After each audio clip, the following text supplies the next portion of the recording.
Boa noite, meus amigos Rodrigo, Cleveland. Hoje começamos aqui o nosso bate-papo com a ausência que a gente espera que seja suprida aí ao longo do nosso bate-papo aí, que o Vitor chegue, mesmo que atrasado. Eu estou um pouco temeroso, né? Porque a gente viu que o nosso amigo aí está ganhando uma tremenda visibilidade, né? Já disputado aí pelos possíveis protagonistas da nova novela das 8, dando entrevista aí na Band. Isso aí talvez pode ser o prenúncio de que a gente vai ter que levantar aí alguns milhões de dólares para conseguir manter ele aqui, pagar as luvas dele para ele conseguir ficar no nosso bate-papo. Vamos torcer para que não, né? Bom, vamos lá. Essa semana foi uma semana cheia, tivemos aí muitos e muitos assuntos, né? E eu gostaria, como o Vitor não está por aqui hoje, a gente vai quebrar a tradição e vamos começar a falar aqui pelos indicadores econômicos, né, que seguem aí, às vezes sinalizando talvez uma redução de atividade menor do que se imaginava originalmente, às vezes assustando um pouco. Queria a sua opinião, começando aqui para variar pelo Cleveland. Cleveland, 1.300.000 empresas fecharam na primeira quinzena aí, de junho, né? Perdão, de julho. Será que esse número procede? É isso mesmo? Como é que a gente mede isso?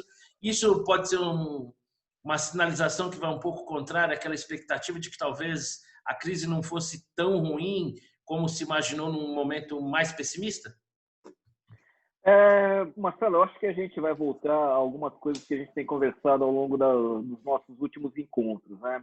Os dados estão muito, digamos, ariscos. Então, se por uma hora você olha para a receita arrecadada pelo Tesouro, você consegue perceber uma melhoria.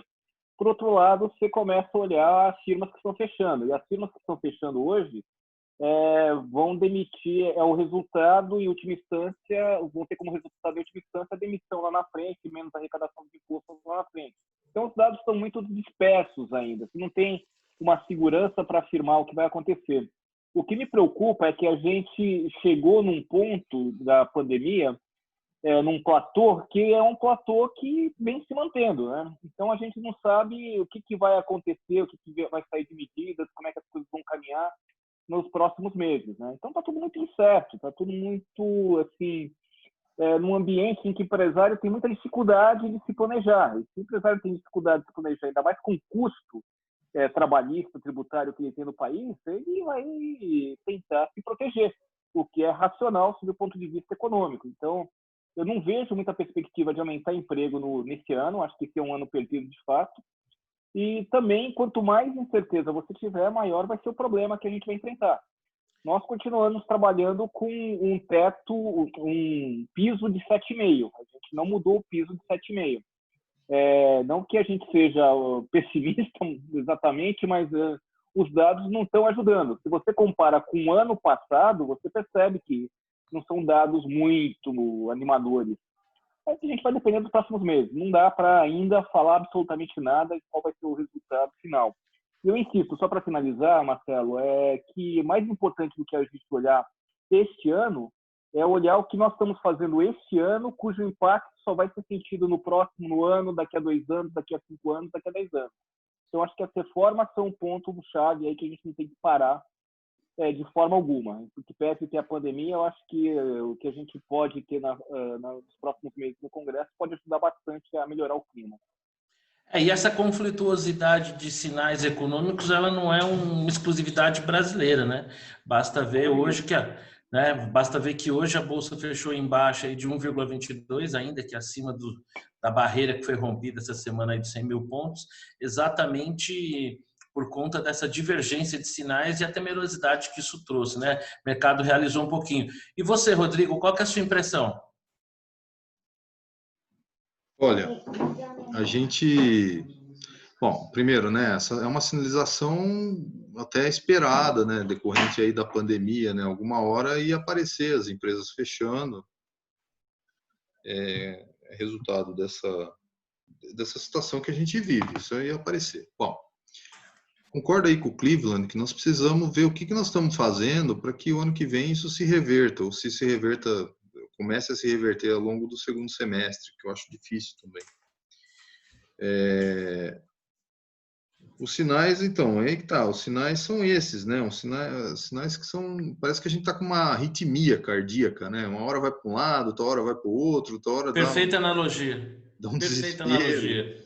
Acho que a gente tem que, assim, vamos lá, vamos torcer para que os nossos os dirigentes aí consigam encontrar um caminho que nos leve que nos leve a uma situação de mais normalidade, né? Eventualmente sem querer voltar com CPMF, coisas desse tipo, que pode piorar a situação.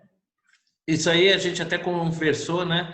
Tem tanto assunto essa semana que a gente vai deixar amadurecer um pouquinho mais esse noticiário mais recente aí da reforma da tributária, que o Rodrigo Maia disse, inclusive, que vai ser encaminhada brevemente. Vamos ver aí se de fato isso vai acontecer. Bom, vamos avançar um pouquinho. A gente estava na expectativa aí na semana passada de falar sobre o novo ministro da Educação. O nome ainda não tinha sido confirmado, já estava ventilado, e agora a gente já tem um ministro já que já dura uma semana no cargo, né? Caminhando talvez aí para o que possa vir a ser um recorde, quem sabe. O ministro Milton Ribeiro, vice-reitor do Mackenzie, sofreu aí, nos primeiríssimos momentos da sua indicação, um bombardeio, mas que eu acho que ao final das contas parece que acabou ajudando um pouco, né? Circularam 2 vídeos dele, né? Ele é pastor presbiteriano. Aliás, muitas manifestações de preconceito religioso, né, por conta dessa característica, dessa qualificação, e circularam aí nas redes sociais 2 vídeos dele na sua pregação, que eu acho que ao final das contas talvez tenha até fortalecido a posição e a indicação, porque numa ele falava sobre a banalização do sexo, né, e na outra ele falava sobre a necessidade de haver disciplina aí na formação, né, porque muita gente exagerou, associou a ideia de palavra dor, né, que acho que pode ser usada muito mais num contexto de frustração, né? Quem é pai sabe, e quem foi educado sabe que frustrar crianças às vezes faz parte de um processo de educação, mas parece que finalmente a gente tem um ministro. Hoje houve uma reunião, né? E que parece já haver uma sinalização que ele vai adotar uma postura mais, ainda que um representante conservador, mas uma postura mais diplomática em relação ao Congresso. Queria a impressão de vocês aí dessa indicação. O que você achou, Rodrigo? Bom, assim, é um pouco surpreendente, né? A gente, eu vejo assim, eu não vejo nenhum problema em ser pastor presbiteriano, e não acho que isso não tem nenhum efeito prático na gestão do ministério. O que é importante é saber a experiência como gestor, né? Isso me parece que ele tem, né? Na Universidade Mackenzie e tudo mais. O Ministério da Educação precisa de gestor mais do que um educador propriamente. Precisa de um gestor que saiba indicar as pessoas certas para os cargos certos e que vão determinar as políticas de educação, né, de que o Brasil precisa, né? Então, assim, eu vejo com bons olhos. Eu espero que, assim, a minha expectativa hoje é que, assim, seja um ministro que permaneça no cargo e consiga imprimir aí a política dele que ele acha mais importante para a educação. O que nós vimos até agora, 3 ministros passaram 3 indicações, né, pelo ministério, e não tiveram continuidade. Então, eu espero que dessa vez seja definitivo até o fim do mandato. E qual é a sua impressão, Cleveland? Marcelo, é engraçado, né? Eu tenho para mim que o ministério mais importante desse país é o Ministério da Educação. E eu olho para trás, eu vejo o quanto de tempo a gente perdeu. E, coincidentemente, eu fui dar uma olhadinha hoje na página do IBGE, saiu a PNAD Educação 2019. O título que está colocado é: mais da metade das pessoas de 25 anos ou mais não completaram o ensino médio. O que é isso? Isso é uma verdadeira tragédia nacional. É uma verdadeira sinalização de que nós não vamos ter produtividade, crescimento razoável de produtividade nos próximos anos, e isso tem impacto direto sobre a capacidade do país gerar renda e distribuir renda. Não adianta você querer distribuir pobreza, né? Você tem que distribuir renda, você precisa gerar renda. Por que eu estou fazendo essa proposta de debate inicial? Porque o que eu vejo é muita discussão politizada, muita discussão, entre aspas, porque eu não gosto muito dessa palavra, ideológica, sobre o que deve ser educação. Para mim, a gente tem que tirar um pouquinho esse foco do se eu sou de esquerda ou de direita e pensar sobre o ponto de vista prático. Eu preciso fazer com que as nossas crianças aprendam a pensar, aprendam a raciocinar, aprendam a questionar. E, ao mesmo tempo, que elas tenham a capacidade de entender que elas vão ter que lidar com frustrações, independentemente de ser de esquerda ou de direita, coisa do tipo. E aí eu vou cair exatamente no que o Rodrigo falou. Eu não estou nem um pouco interessado se o cara é pastor, se ele é de direita, se ele é de esquerda, quais são as convicções dele, quais são as frases que ele disse no passado. Eu quero saber se ele vai conseguir botar ordem no Ministério da Educação. Eu quero saber se ele vai pegar aquela massa inteira que está lá e conseguir dar um pouco de eficiência nesse sistema. E tirar um pouco dessa discussão do que eu preciso, o que não preciso fazer para a criança se sentir bem, ou coisa do tipo. Eu preciso educar. E educar no sentido de fazer com que as crianças sejam capazes de pensar, raciocinar, fazer uma conta, saber escrever. Eu pego alunos que não conseguem nem escrever direito. Então, é surreal você ter que viver uma situação desse tipo. É surreal você ver um aluno que não consegue fazer conta de multiplicar. É algo absurdo. Então, a gente precisa mudar radicalmente. E, para mudar, a gente precisa olhar a experiência internacional. Verificar como é que os países que conseguiram progredir muito rapidamente fizeram isso. Porque as gerações que estão aí já estão perdidas. Eu estou preocupado com as gerações que vão entrar. A minha geração, as gerações até mais novas que nós, já estão perdidas. A produtividade desse pessoal não vai crescer. O que pode fazer crescer é a produtividade dessas crianças que estão entrando na escola agora. E, para mim, a gestão do negócio é fundamental. Eu vou dar aqui um depoimento de alguém que já participou de alguns processos de seleção e não me vem outra palavra que não assustadora. O que a gente se depara em determinados processos de seleção com pessoas que nos chegam com uma graduação universitária, né? Então, assim, com muita dificuldade de elaborar um texto, com muita dificuldade de interpretar um texto um pouco mais complexo. Aproveitando aqui o privilégio de estar falando com duas pessoas que estão na linha de frente aí da educação, especialmente tomando como base esse número que você nos apontou, Cleveland, e até devolvendo a bola para você para depois pegar a impressão do Rodrigo, você não acha que isso sinaliza para a gente que a gente precisaria tomar uma decisão como país e inverter a prioridade, nem que a gente tivesse que dar um reset e investir maciçamente na educação fundamental? Porque como é que a gente pode sonhar, né, em aumentar a produtividade, ter gente capaz, que seja capaz de escoar o nosso anseio de país continental, de 200 milhões de habitantes, de ter um crescimento sustentável ao longo do tempo, né, de ter uma capacidade, uma massa trabalhadora qualificada, se a gente não tem nem ensino fundamental? Será que a gente, como sociedade, não teria que fazer um pacto e inverter isso? Porque hoje a gente vive essa lógica perversa, né, das pessoas que têm menos capacidade financeira, são exatamente aquelas que precisam se endividar para ter uma formação que não capacita, né, para sair formado para um Mac Job, né? Eu queria a sua impressão sobre isso.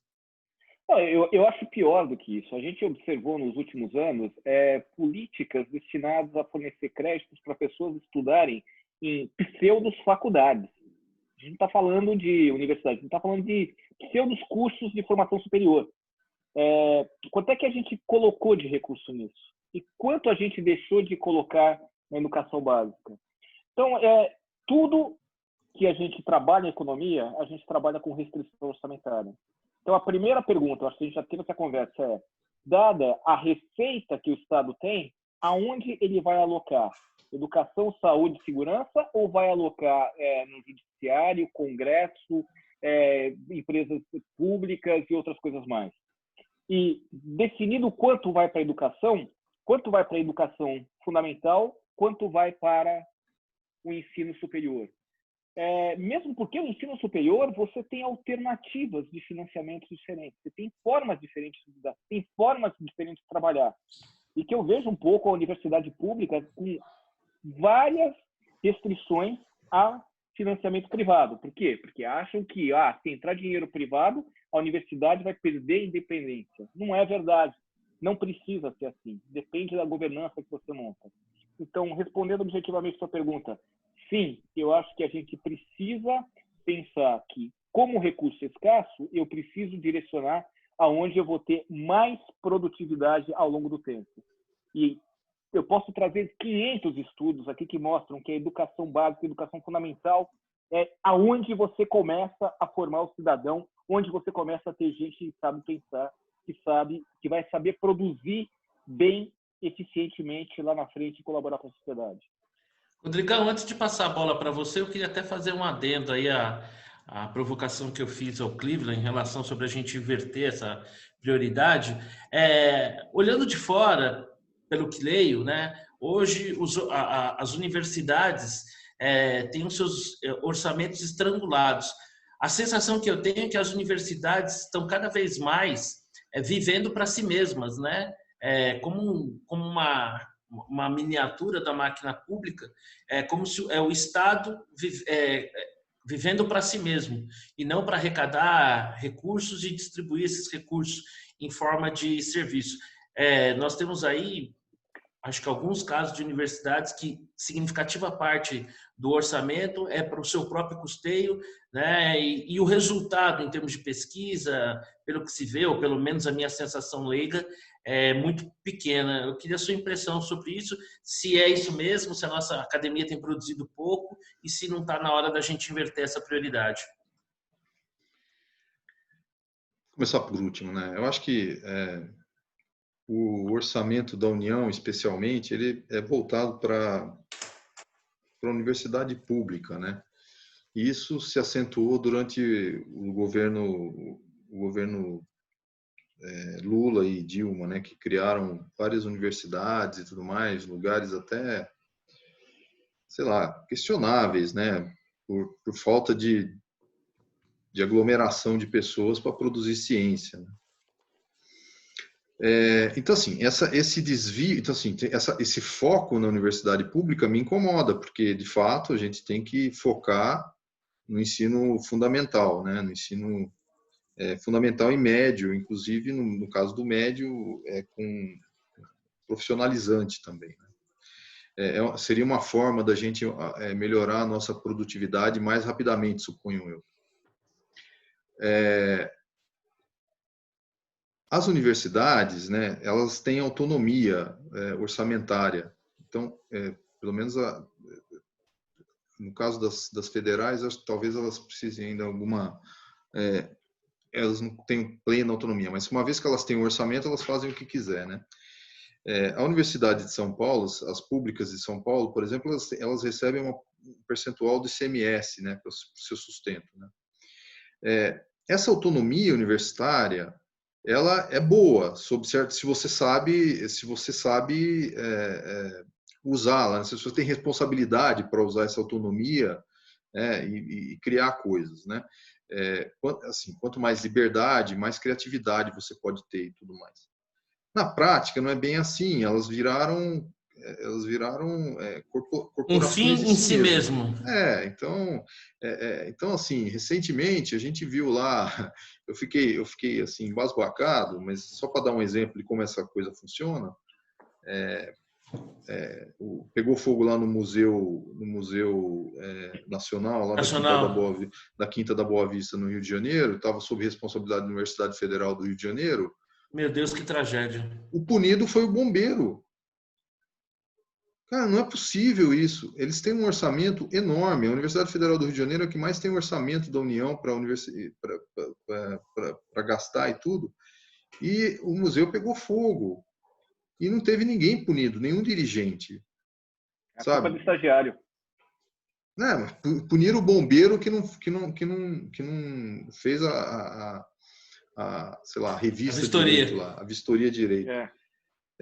Bom, isso é só para dar um exemplo de como as universidades, elas não são atingidas, elas não são questionadas, elas não são suficientemente cobradas pelos órgãos que as sustentam, né? Então,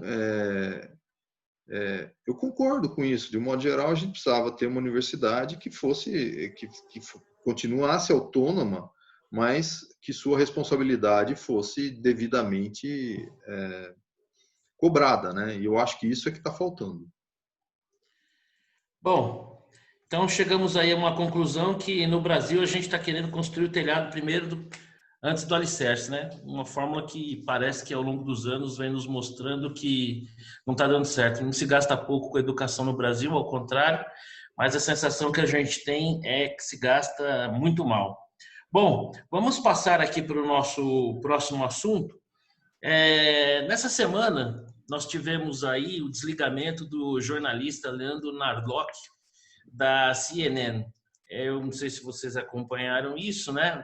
A mim nem parece ser tanto uma coincidência, uma vez que na semana passada a gente também teve o desligamento do Lacombe da Bandeirantes. São poucos os jornalistas brasileiros assim de maior destaque que adotam uma postura mais independente, talvez com um viés um pouco conservador. Não me parece também coincidência que isso tenha acontecido na mesma semana que a Bari Weiss praticamente vítima de bullying ideológico.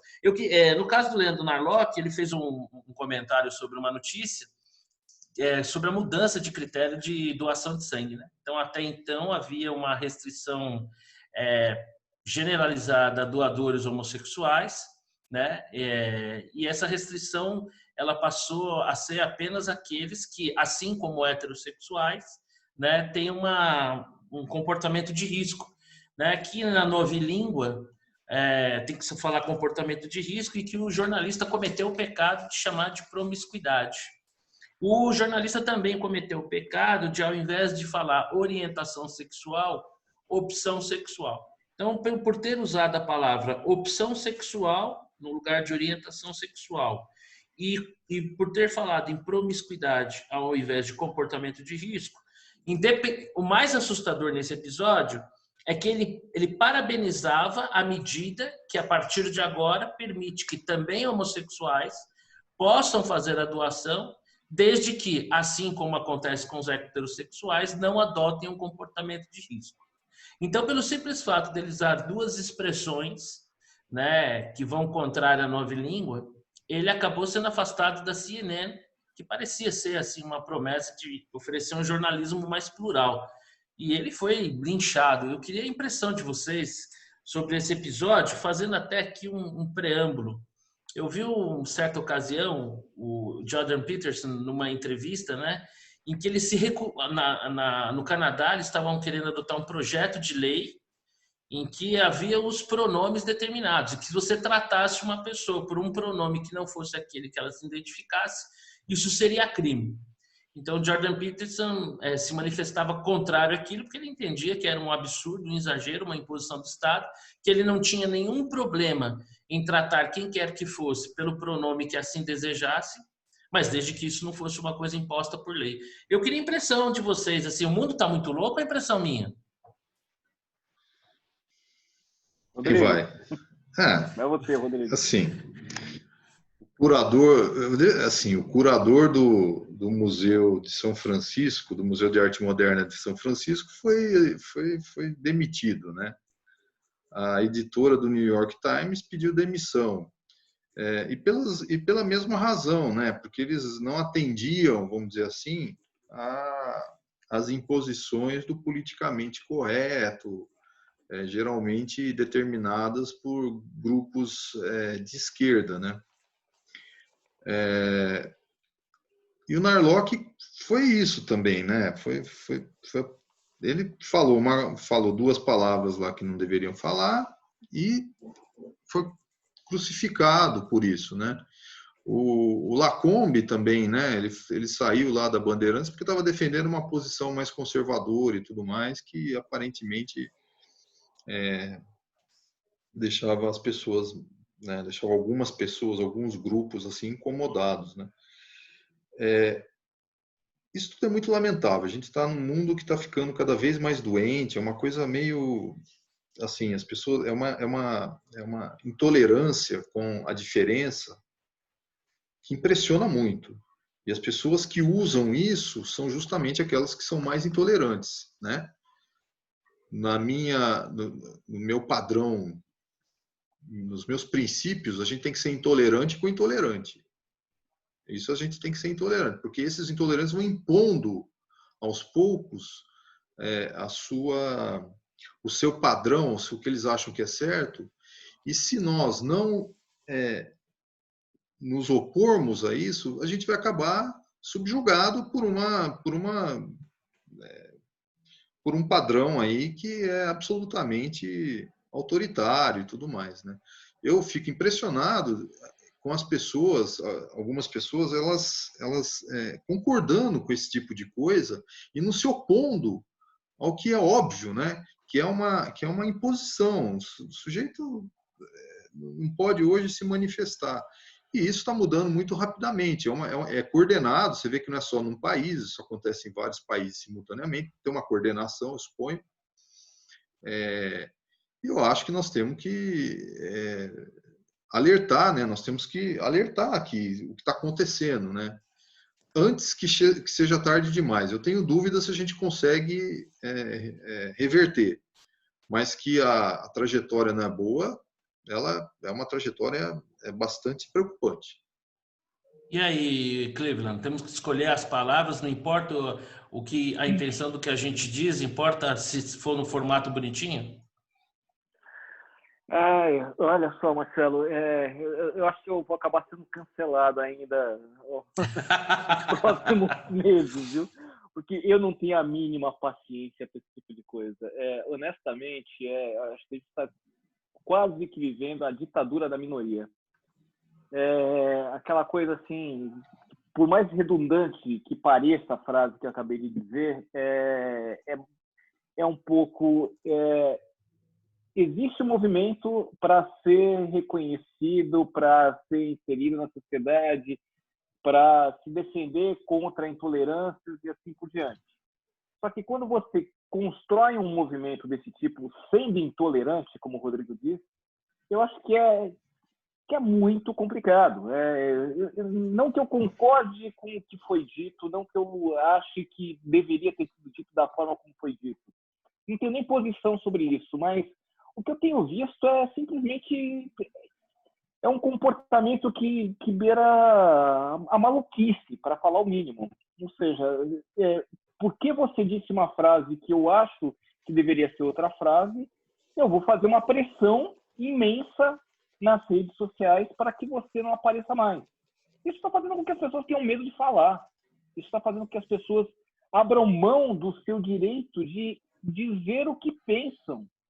Quando, na realidade, a democracia pressupõe que você converse e você discorde, mas você, se é de fato um democrata, você tem que brigar pelo direito do outro dizer o que quer. Porque senão não é democracia. Senão a gente está vivendo num mundo que a gente tem que abaixar a cabeça para meia dúzia de malucos que acham que o mundo tem que ser como ele. Então, isso para mim está me irritando um tanto a cada dia que é surreal. E isso vale para a esquerda, a direita. Eu tenho insistido nisso porque eu vejo essa intolerância, essa coisa de você atropelar as pessoas de tudo quanto é lado. Então, me desculpem, ninguém vai me calar. Se quiserem me cancelar, que me cancelem, mas ninguém vai me calar. Eu vou continuar pensando e dizendo o que eu acho. Não dá mais, não dá mais. Não escolha a forma como eu vou dizer as coisas. E me respeitem, por favor. Parece que é um jornalismo de viés moral, né? Que ao invés de reportar, parece ter a pretensão de te fazer alguém melhor, uma vez que você é um malvado. O mais assustador aí, para fechar essa questão do Leandro Narlock, é que o fundamental, que era a posição dele a favor dos homossexuais, né? Uma posição que ele defende que, ao fim, redunda, caminha numa direção de inserção, né? E pelo simples fato dele ter usado uma linguagem que não é aquela imposta pelo manual, ele acaba perdendo o lugar dele numa grande emissora. Azar da emissora, entendeu? azar dessa gente, porque ele é um cara de valor, ele tem conteúdo, ele tem qualidade, não vai faltar, especialmente nos dias de hoje, veículo para ele se manifestar, né? Meu pai... Vai lá, Cleveland, pode falar. Não, é muito rápido. Essa coisa de opção, ou qual outro termo que usam? Orientação. O certo é orientação, não pode falar opção. Tá, orientação. Opção é como se fosse uma escolha. Eu entendo o que eles estão querendo dizer. De fato, eu entendo. E também respeito a posição de que eles entendem que não é uma opção. Sim. E quando eu falo opção, para mim, não é uma questão de eu escolhi ser ou não ser. Para mim, é uma questão muito maior, muito mais ampla. Então, essa nuance entre o termo que você escolhe, para mim, não é importante. Se é para quem faz isso, para quem fala isso, para quem assume que isso é importante, ok, eu respeito. Mas daí para você sair acusando alguém de ser... Não, mas as pessoas querem que o sujeito use uma linguagem técnica, vamos dizer assim, como se ele fosse especialista no assunto. Ninguém é especialista no assunto. Você já imaginou se eu exigisse que o jornalista usasse uma linguagem técnica em economia para expor o assunto? E se ele não usasse, a gente vai cancelar o cara? Não pode, né, cara? Deixa eu, inclusive, fazer um adendo aqui. Né? O Leandro Narlock, inclusive, se desculpou pelo mau emprego das expressões. Então, isso me parece... O Eduardo Janete da Fonseca tem lá um livro, né, O Auto-Engano, e tem uma passagem muito legal em que ele conta, né, que as pessoas que eram presas pelas cruzadas e que, por conta disso, estariam condenadas à fogueira, se elas se convertessem ali às vésperas da sua execução, elas teriam direito a uma morte menos dolorosa. Então, por conta disso, para que não se corresse o risco de uma falsa conversão na iminência da morte, as pessoas invadiam as prisões e tacavam as pessoas na fogueira, né? Então, supostamente, na defesa da fé, o que as pessoas estavam colocando para fora nada mais era do que a sua crueldade, a sua bestialidade, o seu desejo de linchar. Então, o simples fato dele mal teve a oportunidade de se desculpar, né? Que eu acho absurdo ter que isso.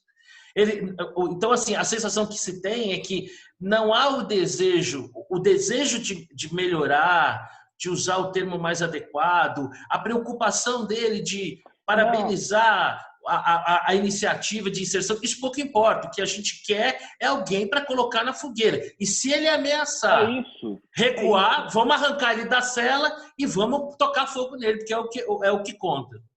Mas, Marcelo, você pegou o ponto exato.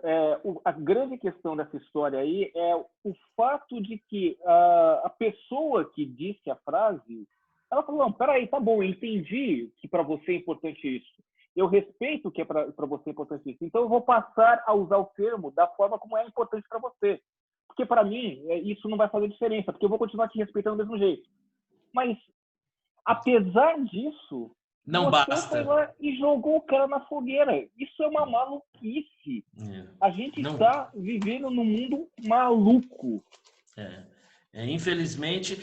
E assim, o que me assusta mais é esse mundo ser maluco, mas grandes veículos, né, cederem a esse mundo maluco. Na carta de renúncia da Bari Weiss, inclusive, ela fala lá sobre o Twitter, né, no cabeçalho lá do New York Times, né, quase que ditando ali a reação da rede social, ditando o comportamento do veículo e a sua linha editorial. Bom, Rodrigo, eu fiquei com a sensação que você queria falar mais alguma coisa e... Desculpa, Rodrigo. Assim, eu acho que eu acho que eu também vou ser cancelado uma hora. Bem-vindo. Eu até fiz um A gente pode criar uma liga dos cancelados, né? Uma rede social dos cancelamentos, né? Sim, eu fiz um post no Facebook trazendo um artigo do professor John List, lá da Universidade de Chicago, sobre seleção de colaboradores, né, de funcionários. E o que ele descobriu? Que as empresas que têm políticas de cotas ou coisas similares na verdade, estão afastando os bons profissionais oriundos dessas cotas, porque eles não querem ser identificados como cotistas, eles querem ser contratados pelo seu próprio mérito. Não sei se eu me fiz entender claramente, né? Uhum. Então, tem uma empresa que tem uma política de afirmação lá para mulheres, né? Então, as mulheres vão ter, sei lá, 40% das vagas, vamos dizer assim. Então, o que está acontecendo? As pessoas não mandam currículo para ser avaliado porque não querem entrar como cotista, né? Elas querem entrar pelo seu próprio mérito, né? Isso vai contra um pouco as políticas afirmativas aí, vai contra o discurso politicamente correto, né? Porque a recomendação é não faça essa política, porque você não vai, as pessoas vão se autoselecionar fora, né? As pessoas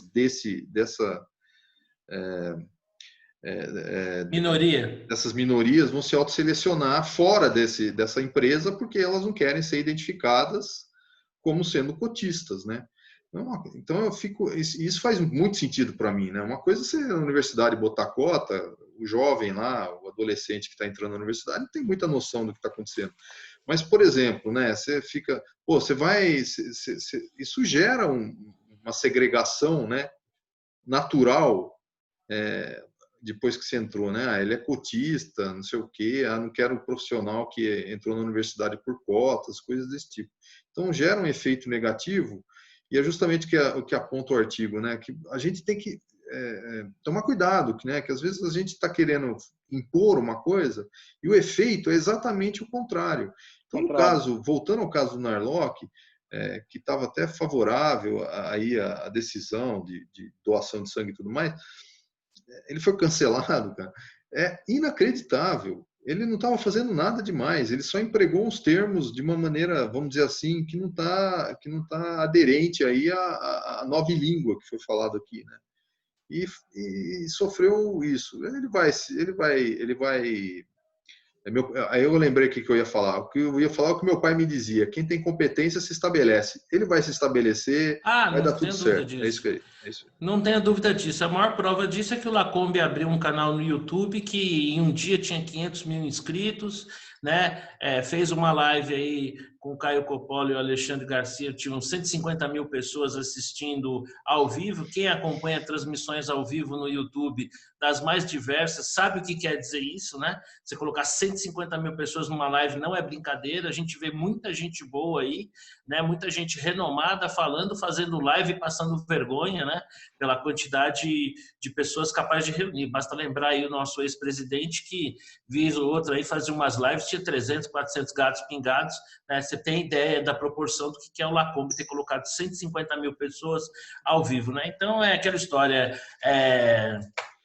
Só para... Deixa eu... Não vou perder a oportunidade. Cara, isso mostra, né? Essas situações, elas mostram que esse pessoal aí que quer impor esse modo de pensar, de falar, de agir, é minoria. E aí é verdade, nós vivemos uma ditadura de minorias, que são muito influentes, e é o que eu falei antes, que nós temos obrigação, nós homens bons que somos, em tese, né? Eu nem tanto assim. Não, mas, cara, a gente tem bom senso. Mas brincando. homens bons, em tese, de se opor a isso e combater esse tipo de loucura, de insanidade que vai tomando as pessoas, e as pessoas elas se envolvem nisso e não percebem que estão sendo manipuladas. Os seus amigos estão sendo... Eu tenho amigos, cara, que é inacreditável achar que isso está certo. Eu olho para eles, cara, você já viu a luz? O que aconteceu que de repente ficou escuridão na sua cabeça e quando chega num ponto desse você fala, não está tendo, não é fake news, né? O inquérito pode prosperar, o inquérito da fake news, que é completamente ilegal, pode prosperar. Eu fico, cara, como é que é isso? Como é que você não vê que não pode? Né?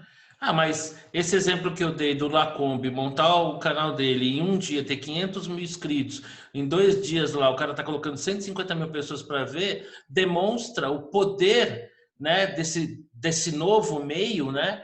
E como isso é incômodo a quem detinha lá o monopólio da informação, né? Isso para mim... Mas ele sofre um risco, que nem tem um amigo meu que ele botou a tradução de um artigo de Yale favorável à cloroquina, ao uso da hidroxicloroquina no início dos sintomas. Então, é uma tradução desse artigo. Esse artigo foi simplesmente apagado do Facebook. É inacreditável. É inacreditável. Foi a tradução de um artigo favorável à hidroxicloroquina em tratamento precoce, né? E foi apagado. Um monte de gente vai morrer por causa disso.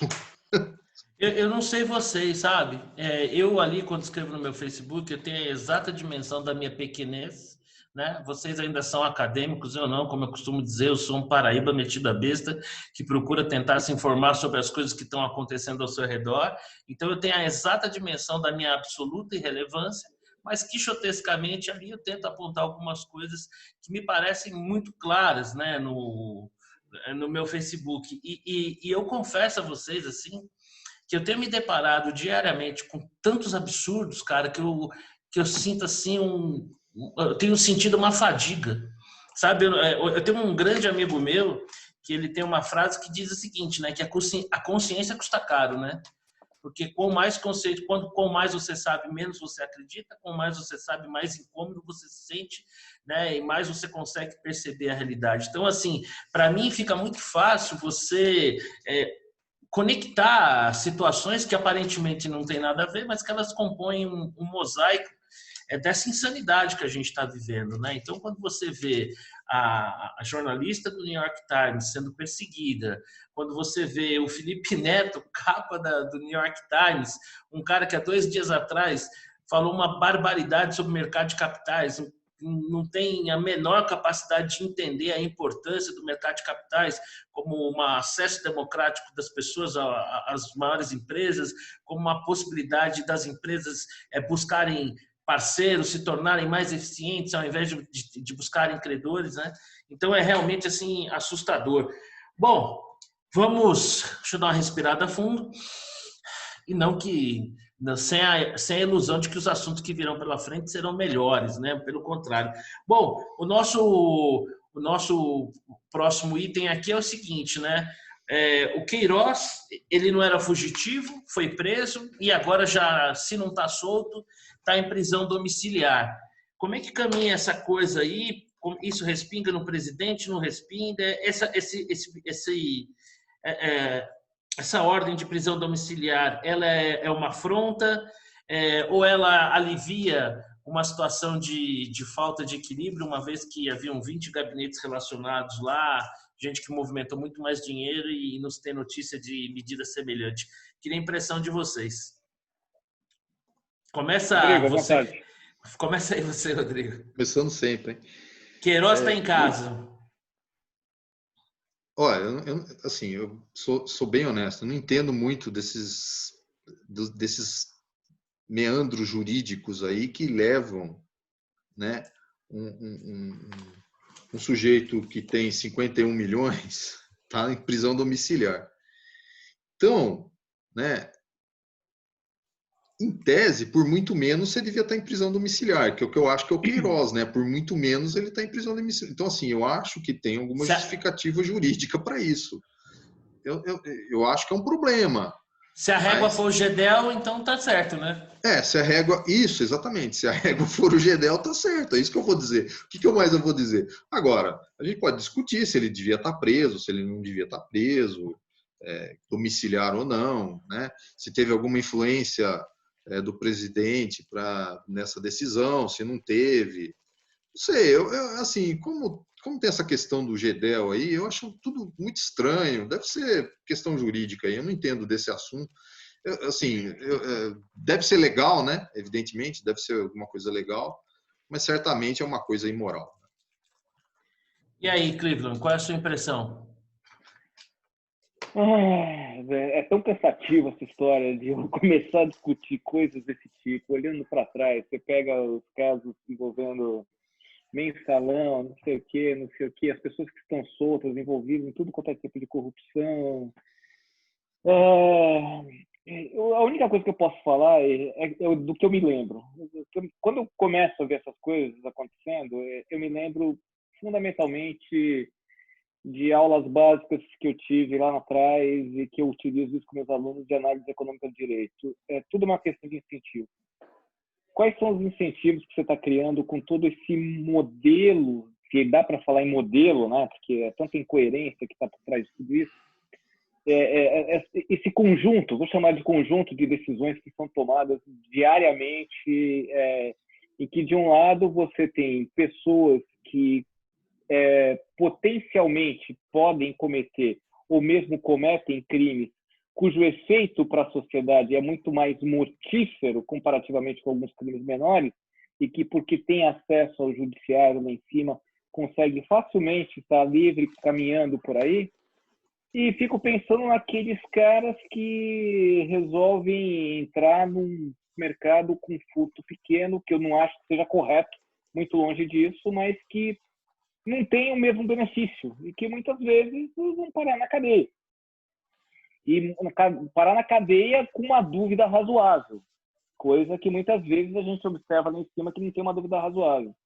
Então, aonde eu quero chegar com isso? A gente pode discutir 1, 2, 3 horas a questão legal. Eu tenho estudado muito legislação há muito tempo, mas o que me parece é que os incentivos do processo decisório estão caminhando para cada vez mais você ter mais incentivo para que os crimes, principalmente os maiores, sejam cometidos. Então, me assusta um pouco, me assusta, porque são dois pesos e 2 medidas, muitas vezes. Você olhar uma situação que se repete constantemente, e eu não estou julgando o sujeito, mas eu estou mostrando que, de certa maneira, se você olhar para o passado, você teve casos em que as pessoas ficaram presas. A partir de um dado momento, por conta da decisão de um ministro do Supremo, tudo se alterou. Absolutamente tudo se alterou, e você passou a ter as pessoas saindo. Condenação em primeira instância, em segunda instância, no superior, e saindo da cadeia. Então, que incentivo a gente cria? Qual é o sinal que a gente dá para a sociedade? Olha quem está chegando na área, rapaz. É isso aí. Chegou em boa Pô, hora. eu pensei que a gente tinha perdido ele para a Globo, para Bandeirantes, para a próxima novela.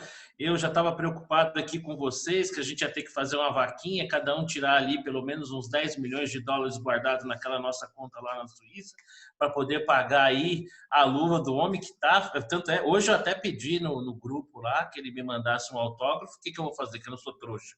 Vou guardar, daqui um tempinho já coloco vendendo no eBay, que eu vou levantar uma grana, né? Fala, Vitão, tudo bem aí, meu amigo? Tá no mudo. Agora Bom, sim. desculpe o atraso, que hoje foi um dia que eu me enrosquei.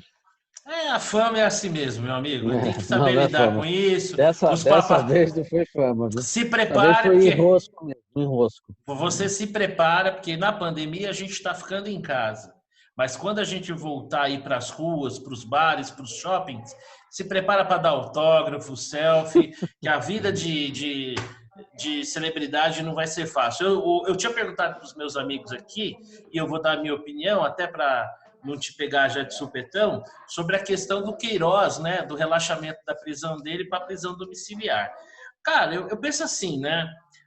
O Rodrigo, com muito senso de oportunidade e proporção, como bom economista, né, ele falou, bom, se a régua for o Gedel, né, que tinha 50 milhões dentro de casa e teve prisão domiciliar, já condenado, né, colocar o Queiroz em prisão domiciliar parece que está em linha aí com a nossa tragédia jurídica. E eu vou nessa linha também, né? Num país em que você, condenado em primeira instância, condenado em segunda instância, que é uma condenação por colegiado, né? Onde a partir daí o mérito da condenação não pode mais ser questionado, né? E só pode discutir ali dosimetria de pena ou o que quer que seja, ou seja, quando a presunção da inocência já foi embora, né? Relaxar a prisão do Queiroz nesse contexto me parece menor. É claro que, né, se ele, como foi argumentado no primeiro momento, estava interferindo, atrapalhando as investigações, ele tem mais a que ser preso mesmo. O que me chama a atenção nesse caso, e como sempre, é a falta de equidade no tratamento dado, porque de 20 gabinetes investigados, a sensação que eu tenho é que em apenas um, né, você tem alguém preso exclusivamente por conta disso. Então, assim, eu acho que relaxar a prisão, como bem disse o Cleveland, é um incentivo, né, a um comportamento lesivo à sociedade, mas a contrapartida é que está absolutamente em linha com tudo que a gente tem visto por aí. Já aproveitando a sua chegada, Vitor, e aí, qual é a sua opinião em relação Tá em linha, né? Aqui no Brasil é proibido ficar preso. Então, o sujeito ficar preso... Só pobre. Não, preto e pobre. Preto e pobre podem ficar presos. Eles podem ficar, não tem problema Mas fora nenhum, né? isso, não pode. Né? Então, Gedel saiu, Lula está solto, condenado em segunda instância, reinterpretaram a lei vigente para soltar ele. Enfim, infelizmente é isso. Nós voltamos a ser o velho e bom país da impunidade. Né? Se você tiver acesso VIP ao Supremo, você consegue tudo. Essa é a nossa realidade.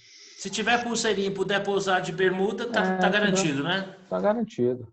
É isso aí. Bom, vamos para o próximo passo. Nessa semana, o articulista do Globo, Ascânio Seleme, assinou um artigo em que ele dizia que era preciso perdoar o PT. Bom, eu vou me conter aqui um pouquinho, respirar fundo, e vou deixar aí, para começar por você, Vitor, já que você já chegou agora. É preciso perdoar o PT, Vitor? Chegou chegando. Nossa Senhora. Olha só, vamos perdoar o casal Nardoni, vamos perdoar todo mundo. Somos um país de almas generosas, né? Do perdão. Vamos perdoar. Ele devia perdoar também o Bolsonaro, né? Esse artigo. Será que ele está perdoando o Bolsonaro também? Porque assim, já que ele é um homem de bom coração, perdoa todo mundo, perdoa o Bolsonaro também, né? Ele provavelmente é um crítico do Bolsonaro. Eu acho assim, o PT, como você bem disse, talvez o melhor lugar dele seja a lata de lixo, a extinção. Pelo que ele fez, né? Poderia ser extinto. Eu acho que, inclusive, se o PT fosse extinto, ia melhorar, as coisas para a esquerda iam melhorar, né? Porque a esquerda, no fundo, ela é refém do personagem do mais honesto. Ela é refém. Ela passou 20, 30 anos a reboque do PT. Então, ela não tem ideias novas, não tem comportamento novo, ela abraçou essas causas globalistas aí do politicamente correto, etc. Mas, em termos de soluções, não tem nada. Então, eles vivem a reboque do PT.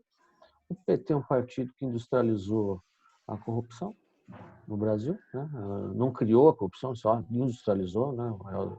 Ele é o equivalente ao Henry Ford no processo de automação, é o PT para o processo de corrupção aqui. Então ele... Muito boa, muito boa. Então assim, perdoar os caras, meu, jamais. Uma coisa que assim eu cultivarei para sempre, até o fim dos meus dias, é a minha vocação antipetista. Isso eu nunca abandonarei. Então eu discordo frontalmente do Ascânio. E aí, Rodrigão, vamos perdoar o PT? De jeito nenhum.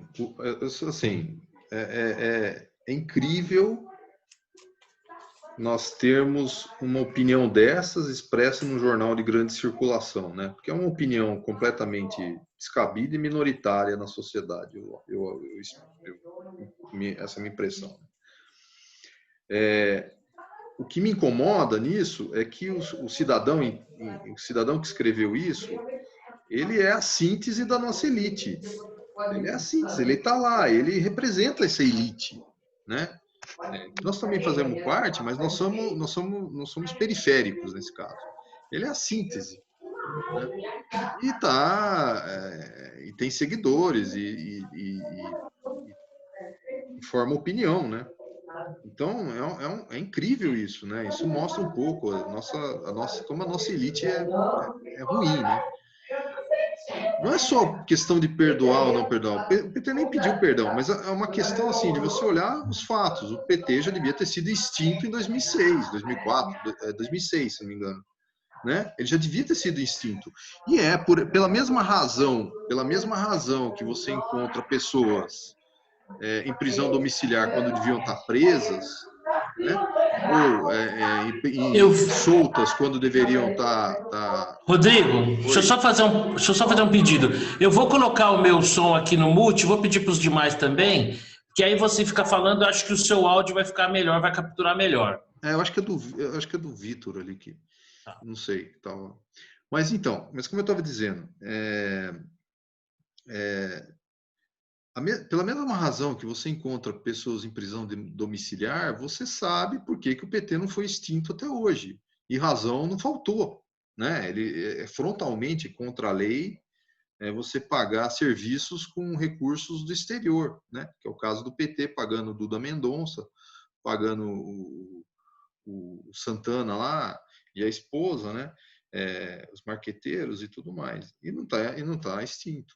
Né? É incrível não ter sido extinto. É incrível, por exemplo, a chapa Dilma Temer não ter sido caçada sabendo que eles usaram dinheiro de propina na eleição. Né? Mas isso tudo é incrível do ponto de vista externo. Quando você entende como funciona esse país, em que o sujeito que se encontra no seu apartamento, 51 milhões, está em prisão domiciliar, não é surpreendente, é isso mesmo. Vamos cometer crime que aqui compensa.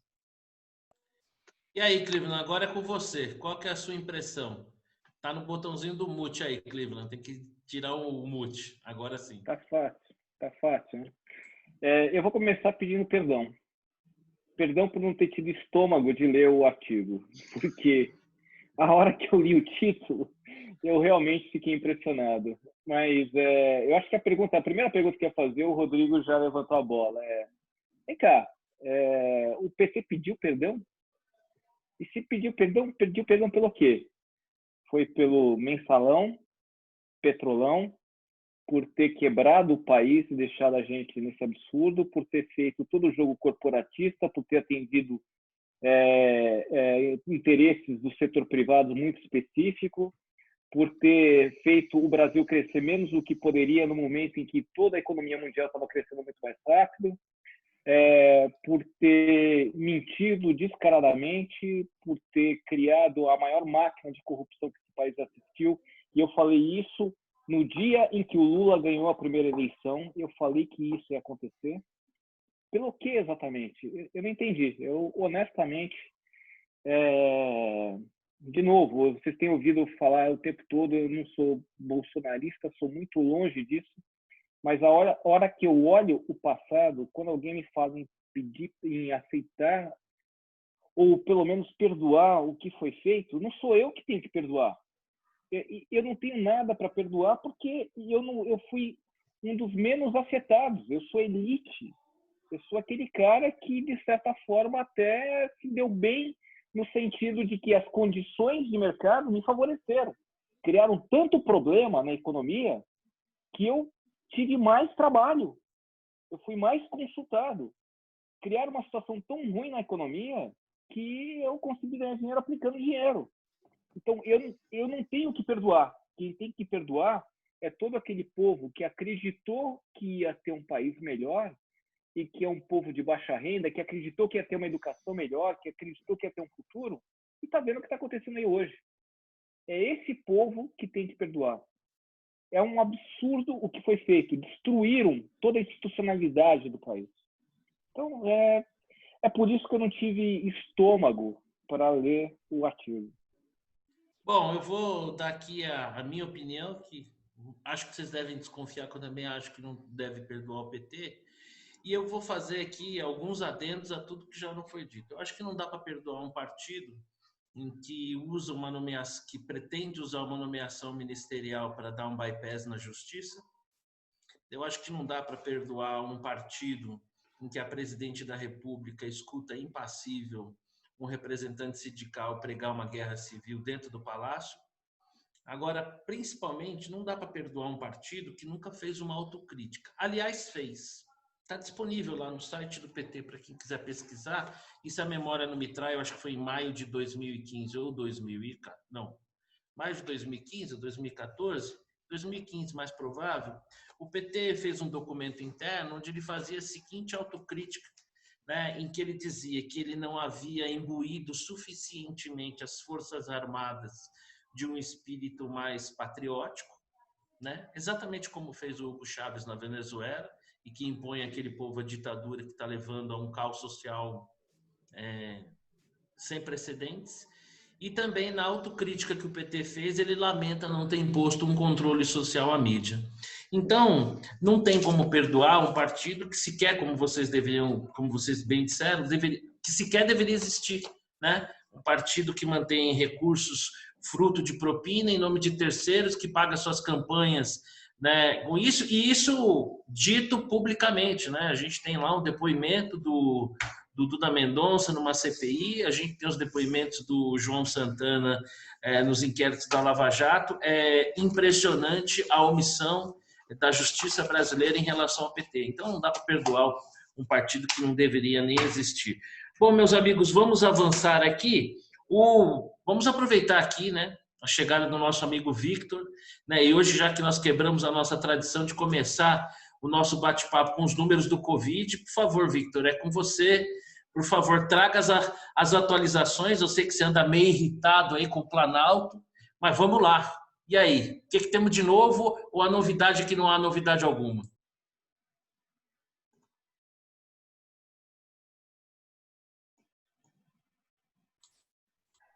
O Vitor tá no mute.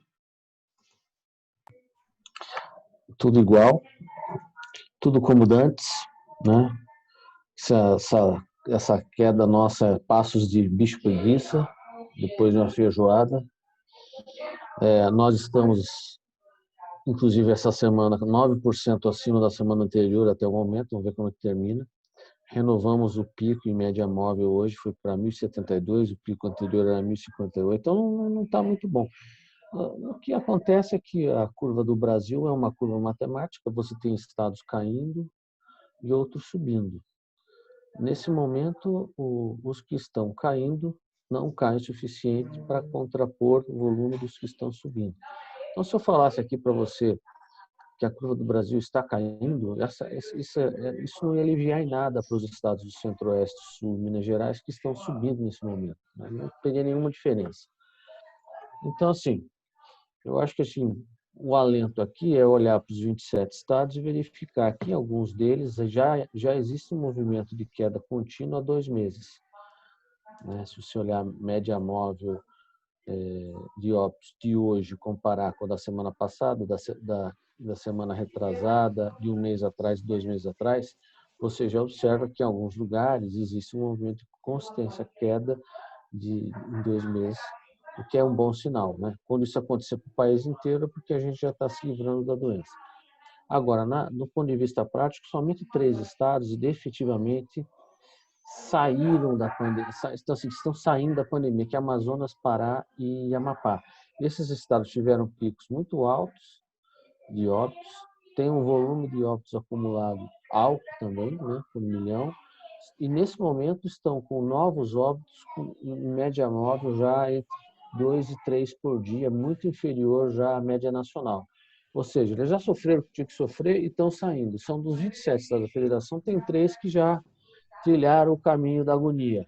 Lá eles não achataram a curva, Victor?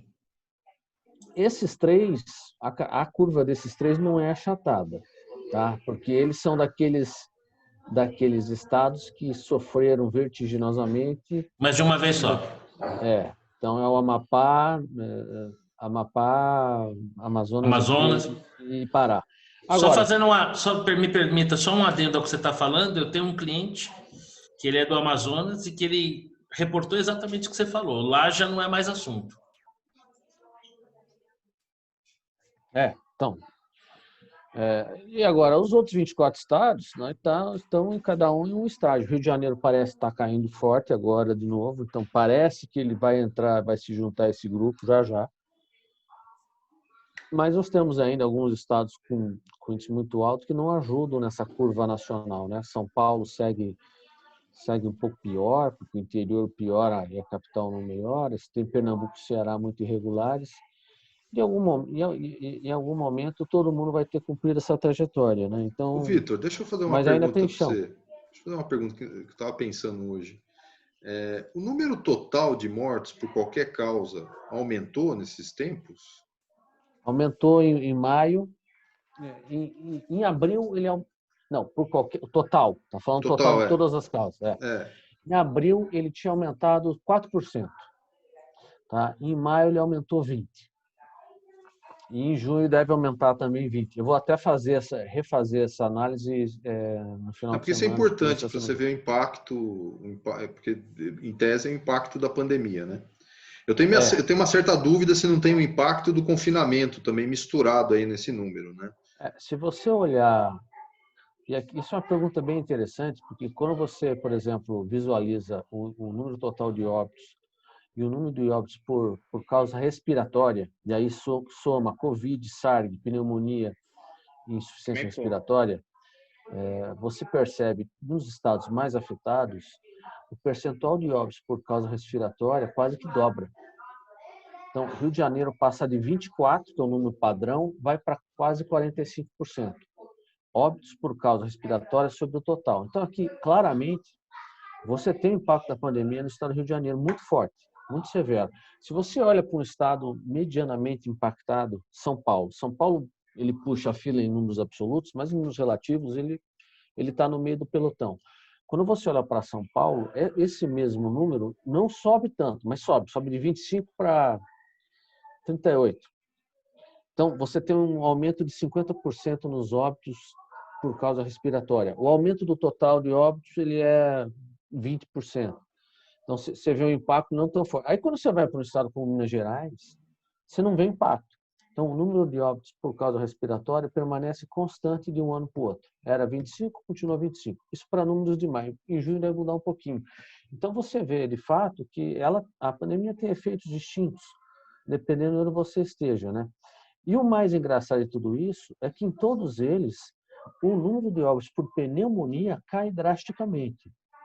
Então, você tem um aumento lá do Covid, que não existia ano passado, você tem um aumento do SARS, que era muito pequeno ano passado, e você tem uma queda nos óbitos, uma pequena queda nos óbitos de insuficiência respiratória e uma grande queda nos óbitos de pneumonia. Tá? Em maio, caiu 50% o óbito de pneumonia em São Paulo, de 6 para 4 mil. Em todos os lugares acontece isso é pouco divulgado. Na minha teoria, a minha teoria é a seguinte: o sujeito que estava vulnerável e que iria falecer, estava suscetível a falecer de pneumonia, ele é pego pelo Covid e falece de Covid, com Covid, né? E nesse caso, o Covid é um acelerador de óbito. Ele não está criando um novo óbito. Ele está simplesmente acelerando um óbito que iria acontecer de qualquer jeito. Não há uma explicação plausível para você ter uma redução de 30% a 40% nos óbitos de A gente vai pneumonia de um observar, ano então para o assim, outro. o que a gente vai ter que fazer é observar o que vai acontecer o ano que vem e daí nós vamos ter uma noção bem boa do É efeito, eu verdade. acho. Tem um Pois estudo é. do Imperial College, do polêmico Imperial College, é um estudo realizado no mês de maio, que fala que 80% dos óbitos do Covid até então não é um estudo validado por pares. É aquela coisa, né? Você tem muito estudo aí que está, né, naquela fase O do working achismo. paper. Working paper. Mas ele sustenta o seguinte: 80% dos óbitos do Covid iriam acontecer de qualquer jeito nos próximos 12 meses. Então, se isso for verdade, no final, daqui a 12 meses, nós vamos ter uma redução. É isso Né? aí. O impacto agora é uma redução. E se isso for verdade, por exemplo, a Suécia talvez tenha um número lá na frente iguais de óbitos que todos os outros que fecharam.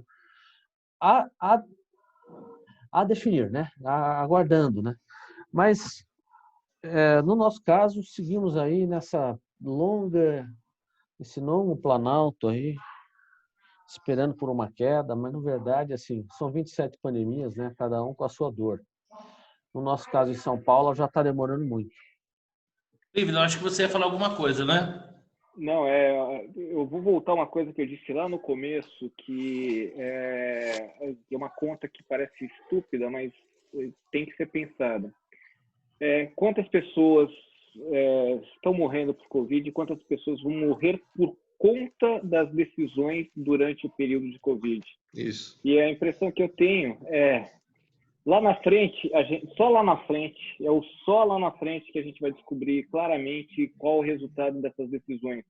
Que alguns governadores por aí dizem que são decisões técnicas baseadas na ciência, mas que no fundo não passam de chutômetros. Então, isso me assusta um pouco. Acho que a gente tomou muitas decisões no vazio, e pior do que tomar decisão no vazio é ficar no meio do caminho, se não foi nem para um lado, nem para o outro lado. Eu acho muito difícil separar o efeito do Covid puramente e da decisão de confinamento que gera diversos problemas e causa mortes em diversas dimensões. O problema é que lá na frente, assim, as mortes causadas pela recessão é que não vão ser contabilizadas. Isso, aí que tá. É isso que eu quis dizer, Rodrigo. É criativo Não, mas lá atrás.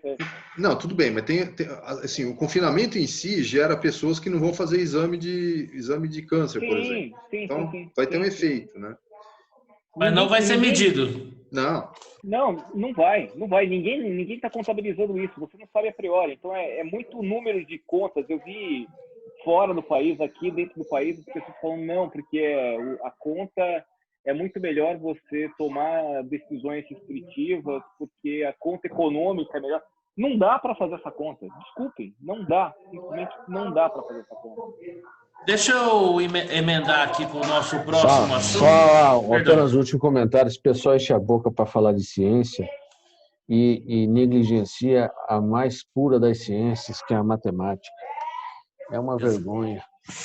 Falando em matemática, bom gancho aí para o que eu ia comentar, e para emendar com o próximo assunto, é o seguinte: muito tem se criticado o governo federal, os governos em geral, mas especialmente o governo federal, e muitas das críticas que eu leio, eu acabo com uma sensação que quando eu vou me debruçar sobre números, eu percebo que ela é equivocada da narrativa que me chega, que é a seguinte: bom, o governo federal poderia ter feito isso, poderia ter feito aquilo e tal. Bom, então vamos analisar os números do Brasil dentro do contexto mundial. Quando a gente olha a letalidade no Brasil versus o número de casos, a gente vê que a nossa letalidade está abaixo da média mundial. É isso aí, né, Victor? Acho que se eu não me engano, a letalidade do Brasil em relação aos casos é 3,8 alguma coisa, né? Enquanto no mundo a letalidade é 4,3, o que se agrava ainda. No sentido de que nós testamos muito menos do que a média mundial, aí é a sensação que eu tenho. Por que eu estou comentando isso? Nessa semana, o ministro do STF, Gilmar Mendes, fez uma declaração dizendo que as Forças Armadas, né, eram cúmplices de um genocídio. E eu acho que o uso da expressão genocídio aqui remete àquela banalização, né, que a gente conversou algum tempo atrás sobre a questão do nazismo, do fascismo, né, e que quando você usa uma expressão como essa, além de você banalizar o que de fato é um genocídio, né, além de você banalizar e desrespeitar a memória de todas as vítimas do que a humanidade já assistiu, me parece uma leviandade sem tamanho, especialmente quando a gente leva em consideração esses números. Eu queria a impressão de vocês, se de fato as Forças Armadas aí, elas são cúmplices de um genocídio, e se a gente pode atribuir a uma eventual ineficiência do governo em relação àquilo que seria o ideal, mas considerando os números do Brasil em relação ao mundo, se isso pode ser considerado um genocídio. Quem que começa aí? Eu sempre fico na dúvida de escolher, mas vamos lá, Rodrigão. O Gilmar Mendes acha que é um genocídio, é mesmo? Ele cometeu... Não é genocídio, né? Então ele usou uma figura de linguagem que é do exagero, né? Então nós temos que entender ele no contexto do exagero. Está exagerando, óbvio. O que me incomoda são duas coisas sobre isso. Vou dizer assim. Número 1, né? Ele deveria ser contestado pelo Senado. O Senado deveria contestar o que o Gilmar Mendes falou. Mas o Senado não vai fazer isso. A segunda coisa que me incomoda é que juiz fala nos autos. É só isso que eu tenho para dizer. E aí, Cleveland? Falar depois do que o Rodrigo falou, o Rodrigo resumiu a última frase para ele, para mim, é a frase: juiz fala nos autos. E ele pode, amanhã ou depois, ter que julgar o comportamento do ministro. Ele pode ter que se manifestar sobre isso. Primeira coisa, como é que ele vai se manifestar? Bom, ele pode, porque ele já no passado, ele já não se declarou suspeito ou não se declarou impedido em casos que ele deveria ter se declarado. Mas, enfim, a gente tem o nosso Supremo. A outra coisa é que, para que um juiz de um poder vai se meter numa decisão de política de outro poder? Ele nem presidente do Supremo é atualmente. Não tem que falar sobre isso. Não tem que se manifestar sobre isso. Quando você é juiz, você tem que se colocar numa posição muito mais recatada, porque tudo pode passar por você. Você nunca sabe o que vai acontecer amanhã, o que vai ser levado a você. E você precisa estar isento de qualquer preconceito no seu julgamento. Então, para mim, ele fez mais uma vez tudo errado. E aí, Vitor? Não tenho nada a acrescentar, sigo os relatores. Esse senhor, ele é um desagregador. Esse cara realmente é um péssimo exemplo. Só pegando um gancho aí no que o Cleveland falou, não é assim, o sujeito pode se expressar em tese, mas ele não pode se expressar dessa forma, né? O juiz pode se expressar em teses genéricas, né? Mas acusar alguém de genocídio ou uma instituição de genocídio é muito pesado, até para um juiz. Só para completar, isso não é surpresa de novo, né? É típico do STF querer regrar os outros poderes. Eu acho que deram muita trela aí para o STF ao longo dos anos, e é por isso que eles fazem isso. Bom, eu vou dar a minha opinião aqui para a gente passar para o próximo assunto. Eu acho que o Gilmar Mendes é a figura mais execrável da República. Tenho comigo que essa fala dele não foi um uso equivocado da expressão. Eu acho que foi tudo de caso muito pensado, né? No início da pandemia, quando o governo, de alguma maneira, tentou, talvez de uma forma incompetente, ineficiente, mas criar algum tipo de ordenamento no combate do Covid, a decisão do Supremo Tribunal Federal foi muito clara no sentido de dar aos estados e municípios, reafirmar a sua independência no trato da questão, né? A sua independência no trato da questão. E, por conta disso, eu vejo agora uma tentativa de criar uma narrativa, reescrever uma história, dado a gravidade da pandemia. Então, para mim, no dia que o Gilmar Mendes falar que 2 mais 2 são 4, eu posso até concordar com o resultado, mas eu vou desconfiar do porquê que ele está falando aquilo.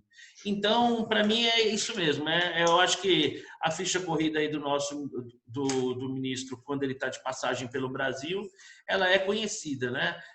Nós temos aí a ligação dele em solidariedade ao ex-governador do Mato Grosso do Sul, que foi condenado à prisão por corrupção e desvio de milhões de reais dos cofres públicos. A gente tem gravação do ministro funcionando como operador político do Aécio Neves, né? A gente tem ligação do ministro ligando para o Lula e oferecendo condolências quando o Lula ainda estava preso, sendo que, como bem disse o Cleveland, um dia o Lula poderia estar ali sendo alvo de um julgamento.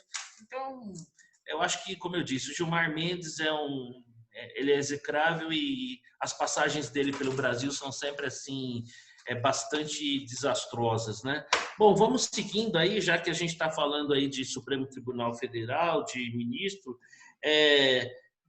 Para mim, eu me perdoem aqui se eu falar o nome do jornalista errado, porque o Diego Esgotegai, eu acho que é isso, ele foi da época, chefe de redação da Veja, ele hoje tem um site, Vortex Media, e ele publicou uma matéria falando sobre um recente depoimento do Marcelo Odebrecht, onde ele mencionava pagamentos feitos ao ministro Dias Toffoli, quando esse ainda atuava na Advocacia Geral da União.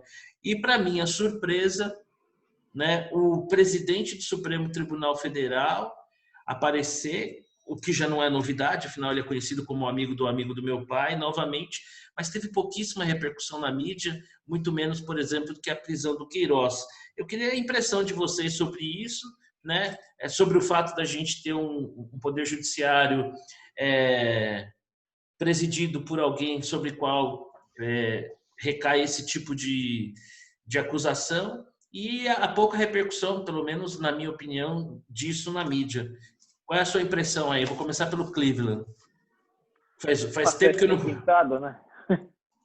Eu não diria que ela é requentada, porque se não é novidade, mas tem um elemento novo, né? Esse depoimento do Marcelo Odebrecht foi recente e ele fala de pagamentos, coisa que até então não havia ainda, né?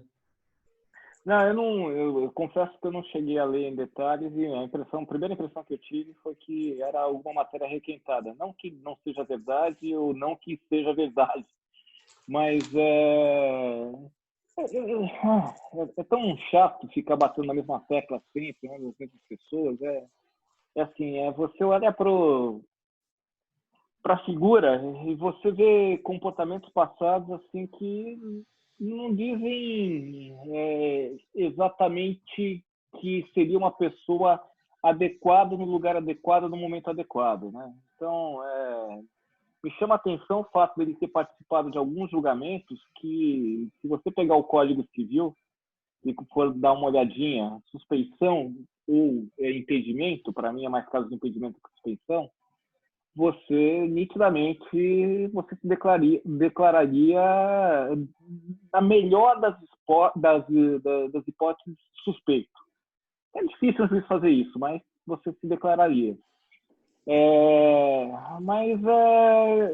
O que me chama a atenção de toda essa história? E aqui eu não estou fazendo nenhuma acusação, tá? Vou ser muito objetivo e claro em dizer que não estou fazendo acusação, mas você escuta por aí, em várias esferas, que existem formas e formas de corrupção dentro do judiciário. E uma delas está muito ligada à forma como um juiz pode eventualmente receber um dinheiro, não diretamente, mas via escritórios de advocacia de pessoas próximas, e outros mecanismos que são dados por aí que eu acho muito interessante, porque que todo o aparato anticorrupção e muitas vezes até anti-lavagem de dinheiro não vai em cima desse tipo de funcionário público em particular, porque vai em cima de vários outros, a gente sabe. Mas desse em particular parece que tem assim algum tipo de dificuldade natural do sistema jurídico montado, sistema judicial montado. Então, o que me chama a atenção não é a matéria em si, mas por que você tem, volta e meia, aparecendo em alguma notícia no jornal algo muito similar ao que está sendo discutido aí. Então, independentemente de ser culpado ou inocente, eu quero ser bem claro com isso. Não estou acusando o Toffoli no caso específico, mas a gente precisa tomar esses exemplos como algo que a gente precisa entender que a gente precisa melhorar a nossa governança como país, melhorar a nossa governança com relação ao judiciário. O judiciário não pode ser um órgão intocável que não deva ser investigado, que tenha altas restrições para ser investigado. E aí, Vitor? Qual é a sua impressão sobre o tema? Tá no mute, Vitor? Agora sim. A impressão sempre péssima, né? Considero que o STF está muito longe de estar à altura do papel institucional que ele deveria representar. E também fiquei confuso se isso seria ou não uma denúncia requentada. A princípio eu achei que não fosse, mas depois fiquei, não sei. Mas o fato é o seguinte: no país que o GEDEL tem privilégio, quem dirá o presidente do STF com suspeição de casos? Não acontece nada. São 11 semideuses encastelados nos seus castelos aí de soberba e, né, egos gigantescos, centenas de funcionários e obviamente consequência também do excesso de fermento que foi dado à instituição ao longo dos anos, de tal maneira que eles participam de tudo, arbitram até sobre briga de galo e acabam se sentindo com seus egos inflados no direito de dar pitaco de tudo, são inimputáveis, onipresentes e todo-poderosos, né? Então, nós temos essa situação um pouco atípica. Eu acho que, assim, eu mudaria duas coisas no STF para torná-lo um pouquinho mais pé no chão, de volta para a terra. Eu faria o mandato de 8 anos, ou seja, não tem essa de ser vitalício, você vai lá, fica 8 anos e pega seu boné, e obrigaria que todo ministro viesse da função de juiz ou desembargador. Ponto. Ah, tem o quinto constitucional. O quinto constitucional entra pelos tribunais de justiça. Não tem essa de chamar alguém. Não, e tem que ser juiz, já foi juiz, fez carreira. Ah, eu quero ser ministro do STF. Primeiro entra no Tribunal de Justiça do Estado e depois você tenta ser o STF. Eu faria isso. Eu acho que, não sei o histórico, mas se a gente olhar o histórico dos ministros que trilharam a carreira na magistratura, eu tendo a pensar que são pessoas mais discretas, não são afeitos a ficar tagarelando sobre qualquer tema e são mais de carreira mesmo, isso que a gente visualiza, esse tipo de personagem que a gente visualiza, inclusive verifica nos Estados Unidos e tudo mais. Então eu faria essas duas mudanças para ontem e talvez melhorasse um pouquinho o perfil da casa. Bom, eu vou. Mudei um pouco do tema, né, Marcelo? Mas eu Não, mas saí eu um acho pouco do que tema. eu acho que faz sentido, sim. Eu acho que é um adendo bem interessante.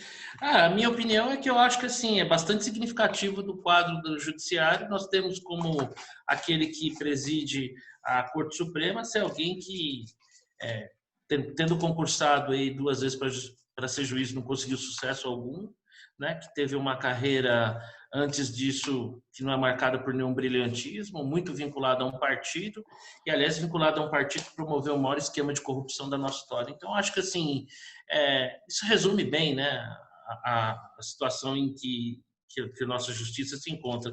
E sempre lembrando, né, que sempre quando a gente está falando aqui de STF, ninguém aqui diminui a importância, né, do judiciário como um pilar da democracia.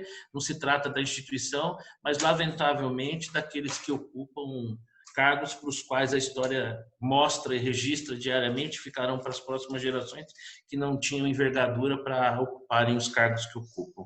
Bom, falando de STF, a última coisa antes da gente chegar na parte mais gostosa do nosso bate-papo, que são as dicas, né? Mas ainda que, lamentavelmente, por ser o fim do bate-papo, o STF liberou o acesso, né, da Procuradoria-Geral da República aos arquivos da Lava Jato.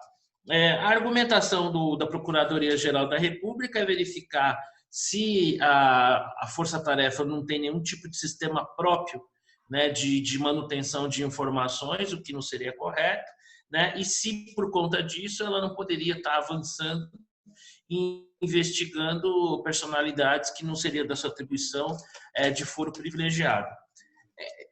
Para mim, aí tem um dilema, né? Numa situação normal, me pareceria muito natural que a Procuradoria-Geral da República, exatamente numa questão hierárquica, pudesse ter acesso àquilo que uma determinada força-tarefa está fazendo, até num processo natural. Em se tratando de Brasil, a gente sabe que não é bem assim. Eu queria a impressão de vocês. Essa liberação do STF, ela representa o respeito a um procedimento, vamos dizer assim, lógico, hierárquico, ou, na verdade, é para dar uma bisbilhotada aonde o pessoal está chegando? Qual é a sua impressão, Rodrigo? É uma decisão estranha, é uma decisão, eu não sei nem por que está exatamente no STF, eu não sei por que a Procuradoria-Geral da República tem que ter acesso a essas investigações, porque assim, a gente não tem nenhuma, assim, aparentemente não tem nenhuma evidência de que estão investigando autoridades em outros fóruns, né? Só um adendo, o pessoal do Ministério Público argumenta exatamente isso que você está falando, né? Que a premissa ela é equivocada porque não existe nenhum elemento nessa direção. Então, eu acho estranho isso, né? Eu não sei, né? Decisão aí, mas não é uma decisão, vamos dizer assim, que me pareça eivada de boas intenções. Acho que é isso. E aí, Cleveland? Marcelo, olha, posso passar? Eu vou ser muito honesto, porque eu não consegui formar uma opinião sobre isso. Eu não estou pensando no caso específico, no caso em particular. Sim, eu confesso a você que eu padeço do mesmo mal. Eu tenho uma dúvida aí nessa questão. E eu estou mais preocupado com a, entre aspas, a jurisprudência que pode se formar com isso. Então, por um lado, é complicado porque você está dando acesso a mais pessoas a investigações que podem comprometer a reputação de alguém, eventualmente, podem, assim, indevidamente serem divulgadas informações que você não consegue rastrear. Então, o incentivo para sair informação da Procuradoria pode ser muito maior, porque quando tem mais gente, é mais fácil você soltar informação sem ser pego. Mas, por outro lado, também não dá para você deixar de considerar que supostamente é um órgão único, né? Então, algum tipo de controle, não sei qual exatamente, você precisa ter enquanto procurador-geral para ter que lidar com situações específicas, né? Para também evitar abuso do poder do funcionário público, né? Mas eu confesso que eu não tenho uma opinião assim totalmente formada. Só antes de passar a bola para o Vitor, eu confesso a você que eu também padeço dessa dúvida, né, que assim, conceitualmente, em termos lógicos, né, a meu ver, faria sentido que possa haver uma supervisão, até no sentido de preservar a investigação, né, porque qualquer um que extrapole das suas funções pode comprometer uma investigação. Está aí a Operação Satyagraha, né, que ao final foi derrubada por erros de procedimento. E também, eu acho que, em alguma medida, aquela tentativa da Lava Jato de criar uma fundação, um fundo, né, com parte dos recursos recuperados, acho que aquilo ali foi uma bola fora, né, que deu motivo, deu argumentos para se alimentar ali um tipo de desconfiança de que talvez existissem outras pretensões que não necessariamente a aplicação fiel da lei, como deve ser o papel. Eu queria a sua impressão, Vitor, em relação a isso aí. O pessoal está querendo investigar onde a Lava Jato quer chegar, ou a PGR está reclamando para si uma prerrogativa que deve naturalmente ser sua? Qual é a sua impressão? Não sei também, tenho dúvidas. Eu só tenho uma certeza.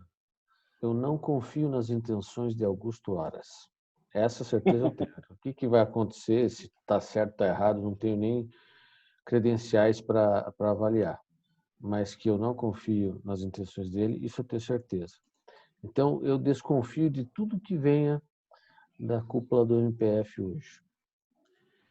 Bom, falando em certeza... Pode falar, Cleveland. Não, é só... Até aí a gente está no mesmo ponto, Vitor, concordo com você. Não confio de nada que seja lá. Antes da gente passar para a nossa reta final, falando em certezas, eu tenho duas. Em um país civilizado, nunca o número 1 da Suprema Corte poderia ter sobre si as dúvidas que pairam sobre o Toffoli.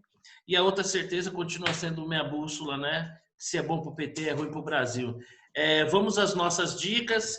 Quem é que começa aí com bola dentro, bola fora? Se tem alguma dica para dar, alguma citação. Se ninguém tiver e quiser ir pensando aqui, eu tenho as minhas aqui e fiz a minha lição de casa. Posso começar? Vai lá. Pode, vai lá. Então vamos lá. Bom, a minha dica é naquela sabe aquela hora que tá tarde? Você ainda não tá com aquele sono. Você não vai querer começar a ver um filme, mas você quer ver alguma coisa? Então eu fico garimpando ali no Netflix alguns reality shows, algumas coisas do tipo. E eu gosto muito de mágica, né? Um dos melhores shows que vi na minha vida foi do David Copperfield em Las Vegas, uma coisa sensacional. E eu encontrei um reality que chama Fullers, né, de mágica, em que dois mágicos famosos, que agora me perdoem, falta o nome aqui, de Las Vegas, né? Eles vão assistir pessoas que vão se candidatarem a enganá-los. Então, eles assistem, é como se eles fossem jurados, que assistem aquele truque, né? E a maior parte dos truques eles conseguem pegar, né? Eles não fazem. São truques sensacionais, mas alguns deles, até mesmo eles que são mágicos, não conseguem pegar. Então, é bem interessante. Então, naquele dia lá que você está meio com sono, mas ainda tem um gásinho que não dá para ver um filme, eu acho que essa é uma boa dica. A minha bola fora aqui vai para o professor Bolívar Lamounier, porque eu sempre tive assim profunda admiração, né? Sempre li, mas que numa mesma semana consegui defender o José Serra com 40 milhões de dólares na Suíça e o Gilmar Mendes, aí para mim estourou minha cota, é uma decepção muito grande para mim, assim. Bom, a bola dentro, né? A expectativa aí da gente estar às vésperas de talvez ter uma vacina para o Covid, né? O laboratório Moderna testou aí, 100% das pessoas que participaram do experimento apresentaram anticorpos. Por conta disso, os mercados ontem tinham até reagido positivamente, né? E a segunda bola dentro, a Ibovespa aí puxando um pouco a sardinha para o meu lado, a Ibovespa mesmo hoje tendo caído 1,22, tendo rompido aí, se mantendo acima dessa barreira psicológica dos 100 mil. E a minha citação eu não sei, atribuem talvez ao Roberto Campos, eu vou falar aqui de uma forma reduzida, que a imbecilidade é democrática, né? Ela não é exclusividade nem da esquerda nem da direita. E aí, Rodrigo, quais são as suas considerações finais aí? Minha dica vai amanhã. Então, nesse instante está ocorrendo o Encontro Brasileiro de Finanças, começou hoje e vai até amanhã. A minha dica o encontro é de graça, é virtual, é só entrar na página da Sociedade Brasileira de Finanças, se inscrever, e tem lá algumas palestras que vão ter amanhã, que vão falar sobre Brasil e medidas para minimizar a crise do Covid, coisas desse tipo. Então tem vários palestrantes importantes que vão estar lá, então essa é a minha dica para quem quiser se informar, aproveitar esse congresso aí na Sociedade Brasileira de Finanças, que está acontecendo agora, é tudo virtual e é grátis. Eu acho que assim, a bola fora é a CNN demitiu o Narlock, né? Acho que é descabido, exagerado, né? Assim, não tinha que acontecer isso, né? Acho que é lamentável isso tudo, né? Sei lá, a bola dentro, assim, nós temos... A gente vislumbra hoje, já tem mais... Acho que a bola dentro, assim, a hidroxicloroquina funciona para tratamento precoce e as pessoas perceberam isso e os tratamentos estão salvando vidas. Então, acho que isso é algo importante aí de destacar. E aí, Cleveland? Putz, olha, minha bola dentro vai ser meio estranho pro meu padrão, tá? Minha bola dentro é pro Bolsonaro. Ele está conseguindo ficar com a boca fechada. Já é uma bola dentro imensa, de maneira de ver. Impressionante, muito mais tempo do que imaginava. Minha bola fora é uma bola fora pessoal, reconheço, mas eu acho que tem muito mais gente, hoje eu fiquei sabendo de muito mais gente que está com problemas semelhantes. É para a Caixa Econômica Federal. É impressionante a incompetência, incapacidade de lidar com fraude. E essa postura que tem tido de assumir que você é o responsável por um erro que eles cometem, e essa incapacidade de lidar com o auxílio emergencial é algo que me assusta. Me assusta muito, porque essa conta lá na frente vai chegar. E pior, eu tenho visto muitos órgãos da imprensa falando tem tantos funcionários públicos pedindo auxílio emergencial, tem tantos empresários pedindo.